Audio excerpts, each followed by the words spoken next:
Hello again, and welcome to Family Pause Parent Education Webinars, or as I like to refer them to as webinas. These are baby webinars.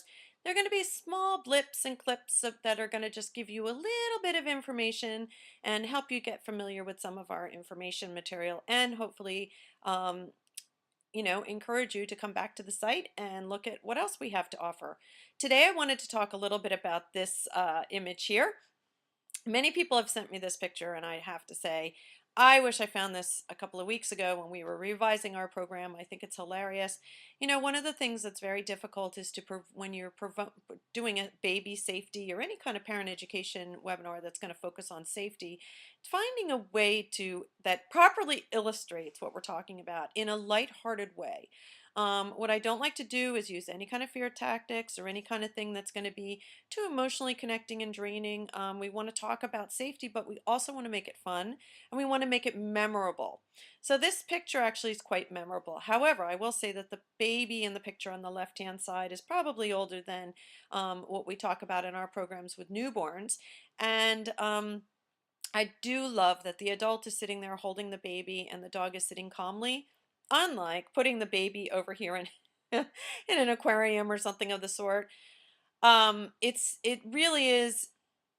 We think it's common knowledge and common sense when it comes to these things. However, I will tell you that I still get a lot of people telling me they're given advice to put the baby on the floor or baby on the bed and call the dogs over to greet them. This is so dangerous. It is not an acceptable way to introduce, and I can't imagine any parent feeling good about allowing their dogs, especially if they're the size of my dogs, to sniff and just investigate the baby. It's just not a good setup.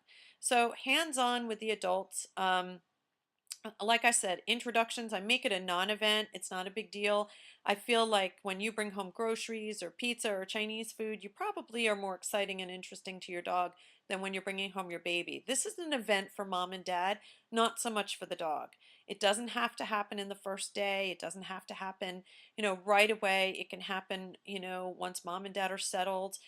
I really think that the priority once a baby is born is the priority is mom's recovery, bonding with baby, and having that time to establish breastfeeding if that's what they choose to do. So I really encourage people to take their time and go at their own pace. And like this picture shows, I also encourage to have full awake, guided adult supervision. Um, Introductions simple as this. When we brought home Kelsey Ann, babies are coming home in car seats, obviously. So the baby is probably going to be sleeping. So what we did was we put the car seat on the kitchen table and we put the chairs around the kitchen table and I sat down and greeted my dogs. That was it. No big deal. There's no need for the dog to be up close to the baby. There just isn't that need. Essentially, they want to be with you. That's the most important reconnection. And, again, you want to make sure that you are properly supervising. Your baby is new to your dog, and therefore it is one of those things you have to be very, very careful about. The other thing is that many people think that if their dog is reactive um, in that initial introduction, or barks or cries or growls or does anything when the baby whines, that is going to be, that they absolutely have to rehome the dog. I just want to say the initial reaction and response to a newborn in the home is going to be unique for every dog. And if you have a reaction that is concerning to you, I really encourage you to check out one of our presenters at familypause.com or someone who specializes in dog and baby safety, because that initial introduction isn't really a good way to gauge and assess what's going to happen long term.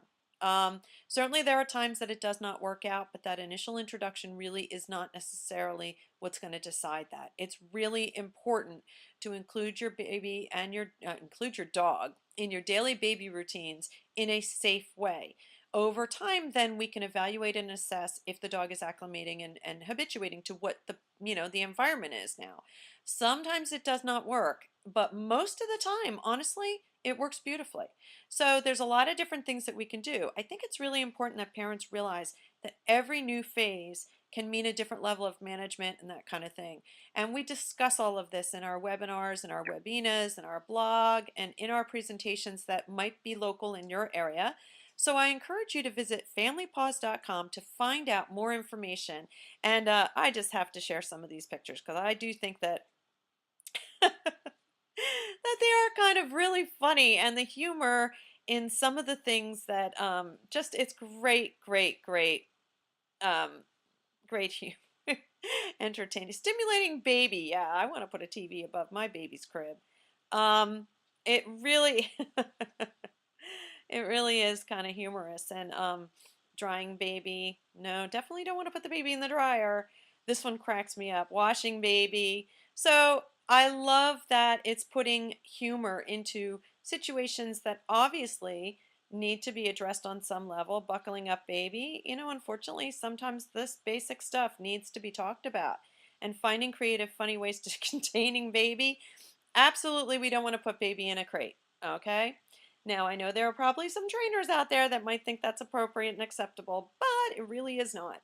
So I really appreciated this humor, and I think, like I said, it's important that we educate about safety, but make it fun and make it interesting and make it so that people actually understand. And this, these illustrations are really clever and creative, and I'm really grateful to have had someone share that with me. So thank you again, and until next time, I hope you're having a wonderful, wonderful week.